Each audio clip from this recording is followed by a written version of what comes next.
Hello everyone and welcome. In this video I'm going to walk you through how to enter promo code on Roblox.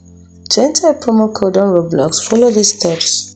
First of all, open your web browser and navigate to https://www.roblox.com/.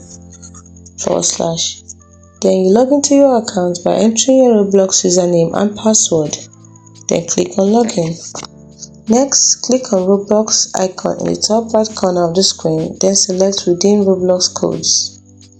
In the text box, type the promo code exactly as it appears, including any hyphens or spaces. Once you've entered the code, click the Redeem button.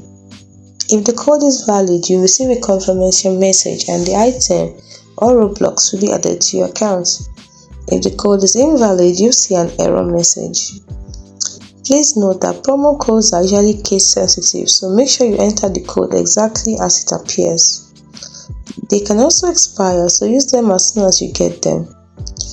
Then there are some promo codes which are only valid for certain regions or for a limited time. Hope you found this video helpful. If you did, like and subscribe to this channel for more. Thanks for watching.